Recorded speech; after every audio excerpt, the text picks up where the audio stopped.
beginning to the end, the transparency. There wasn't transparency. Oh, I think there was. Well, there wasn't. I disagree. I disagree. You know the lady named Catherine Craven, right? Okay, I disagree. Yeah, and it's just too bad that the whole thing had to be turned political. It didn't turn political. It turned political based on that editorial, but that's okay. Well, all I know is what I know. We've gotten beyond it because we had the same committee, actually a beefed up committee, more people on the committee. We did take into consideration all the concerns of the Sullivan parents. We put a Sullivan parent on the committee. And the committee voted again unanimous as to a two-school solution. Yeah. And it wasn't about, we didn't vote on, we voted on a two-school But you know, solution. I still have this here. This to Chris Alves, sending me a letter that you find that the community is 100% behind this project, and they would favorably pass a debt exclusion override.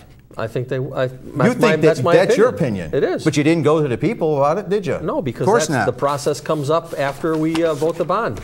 But what I'm saying here is this. The process is that what you don't understand, Counselor, is that we still have two levels to go through. All right. First of all, three levels. First of all, MSBA has to approve the project. You know what I look at? Accountability to the residents. That's what I look at. Well, here we go. The MSBA still has to approve a one or two school project. Okay. Yep. Once they do that, then I have to go to council to get the bond approved. Why has that been postponed, by the way? What? The decision-making process and the meeting with the MSBA. The MSBA is coming out to take a look to do site visits. Because I know Nancy sent an email out some time ago and they put off any type of meetings. Until the MSBA does site visits. Okay. They want to see the Conti. They want to see the Conti and the Sullivan sites, physical sites. They don't want not necessarily the schools, but the physical sites. What's your gut feeling on that? Do you think they're going to come back with a one? Why you got to say gut feeling? Well, you making fun of me? No. It'd be a big opinion if I give you my gut feeling. What's your feeling on that project, though? Where you think it's going to go? Truthfully, yeah, I think we'll end up with a. I'd love to see a two-school option. I think at the end of the day, we'll probably see a one-school option. Do you think we can afford a one-school option with our existing budget? Yes. Yeah, because the debt wouldn't come on to us for 2.5 to 3 years, and by that time the Brayton and Drury debt will roll off. But let me just continue with my thought here, is that the MSBA first has to determine what we can have for a project, one school or two schools. Okay, whatever they determine, that's the road we go. Based on that, I have to go to council and basically say, all right, it's going to cost us $30 million or $60 million. Okay. Right. They have to approve a bond for $30 million or $60 million. We have to approve the full bond, right? The council does. And then the state will come in with their. Well, right. At the end. So now the council. So now the next level. First of all, MSBA has to approve it. Council then has to approve the bonding. All right. If the bonding is such that it's going to impact the tax rate where we need a debt exclusion override, it goes to a public vote, right. And that would be probably somewhere in May. So there are still 3 levels of oversight before any of this can happen. No, go on. Can we continue on in schools? I know the mayor was in favor of utilization of Conti through K through 7. Right. And my feeling is I believe in the neighborhood schools. Okay. Now I want to bring this up. This keeps coming up. Neighborhood schools. Yeah. What is a neighborhood school, and why isn't Conti a neighborhood school when there's houses right almost across the street from it? I think the location of Conti is so close to downtown. You know, I believe that this community was formulated on downtown. Yeah, but in a different spot. It wasn't downtown.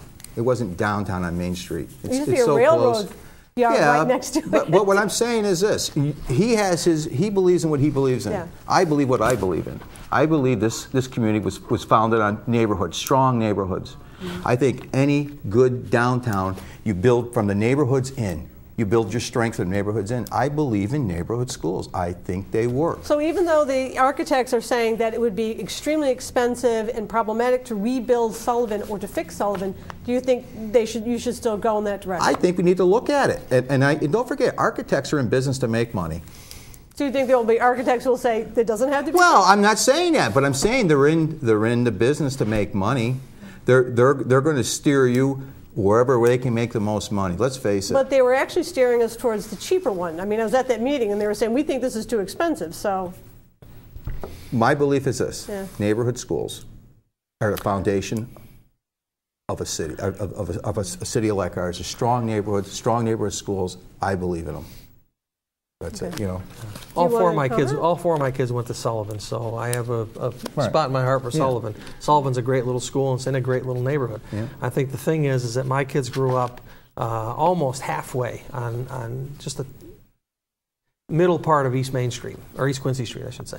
And so for them, their neighborhood school was Sullivan. Then all of a sudden, when they went to middle school, it was Conti.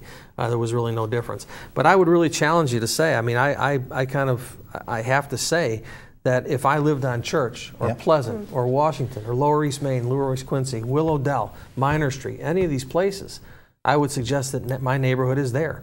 And Conti then becomes a neighborhood school. Conti has been a school for 140 years, 160 years. It's not like it's a new deal. People are, and so, you know, to me, it's not about Conti or Sullivan or Greylock. It's what I perceive to be the best educational value that will come out of this building project for the kids in this city. And it's and the designers, the educational consultants that came with those designers, faculty, staff, building committee, everyone thinks that Conti would become a better educational environment for the kids. And while we sit around here as adults and argue about a place, okay, if Conti is done, or if Greylock is done, or however this churns out, Counselor, when I'm a kid and I go to that school, that's my school. Yep. It doesn't matter where it sits. It doesn't matter. It's my school. I start wearing those colors. I start playing sports for them. I start playing a clarinet at my school. So you can put that school anywhere, and I don't really think it's problematic. I would say that if I lived on Kemp Avenue and I bought my house thinking that my school was going to be there for while my kids were little, I'd probably have a problem with it too. I will concede that. You're going back to Conti, and I think it diminishes the ability of North Adams to expand. I think by using Conti as an elementary school, it takes away the ability to develop this. So it's not simply the fact that you don't think it's a neighborhood school. I think it'll impede the goes plan. into your economic Yes, plan. absolutely, Okay. absolutely. And I think it could be the impetus to further economic growth. I think if you're going to stick $30 million into a building and start that growth, it could lead to the expansion and purchase of additional properties around that corridor. Again, difference of opinion. Yes. Yeah. All right. We can touch, we're getting a little close on time, but I would like to touch on blight. And I'm going to give that to Mr. Auchenbright. Blight in the city, it's been a problem. We have a lot of housing stock. What do we do to fix that? Hugely problematic. And again, the vast majority of that could come under growth and jobs. And I think Councilor Boucher mentioned that in the last debate, but I think growth and jobs, if we have growth here and we have jobs here, some of these houses will start to be purchased, they will start to be renovated, and they will start to be fixed up. As far as the blight's concerned, I work with Gary Godotti on that Blue Ribbon Commission report that we gave to the previous administration, probably in 2008. We put a significant amount of time in there. There were tons of suggestions, tons of things that we thought we could do as a city. It kind of sat, and that report was one of the, I believe, 9 reports that was given to Berkshire Regional Planning as we started our planning process. So the housing component, the blight component, the cleaning up of our neighborhoods is definitely part of the master planning process, and that will be addressed in that process. In the short term, though, we are also looking at, through the partnership, we're looking at the development of affordable housing in the area of the River North Holden Bracewell, that U-shaped area where there's a lot of vacant property, whereby we can do some sort of a larger scale development of housing, possibly aimed at artists in that corridor, and then with the cooperation of local banks to try to find ways to invest capital into the properties surrounding that area. So further into Chase, further up North Holden, the easterly side of Bracewell, into those corridors. So there's a lot that can be done. Again, working with enforcement. It's a losing battle on the enforcement side with some of our less desirable landlords. And well, I'm going to cut you off, and I want you, I Mr. think it's a real issue. I I think blight is a real issue. It's increased. Prior administration, I think they took down 18, 20, 30 homes.